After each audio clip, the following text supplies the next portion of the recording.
বন্ধুরা, আমি কোনো ভারত বিদ্বেষী না বা ভারতের জনগণের বিপক্ষে কোনো কথা বলি না। আমি কথা বলি শুধু একমাত্র গভর্নমেন্টের বিরুদ্ধে। কারণ ভারত গভর্নমেন্ট আপনারা জানেন কি করেছে। ত্রিপুরার বাঁধ তো ছেড়ে দিয়েছে, ফেনী, নোয়াখালী, কুমিল্লা ভাসিয়ে দিয়ে গেছে।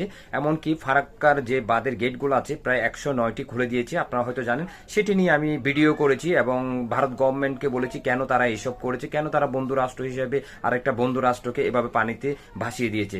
কিন্তু দেখা যাচ্ছে সেখানে কিছু ভারতের কিছু সুবিধাবাদী মানুষ আছে যারা বিভিন্ন ধরনের কমেন্ট করে বলতেছে, মানে অন্য বিষয় অন্য ধরনের কথা বলতেছে। ভাই, আমি তো প্রতিবাদ করতে পারি। আপনাদের কলকাতাতে একজন ডাক্তার দর্শন হয়েছে, তাকে নিয়ে আপনারা প্রতিবাদ করতেছেন। সাধারণ মানুষ হিসেবে আপনারা অবশ্যই প্রতিবাদ করবেন।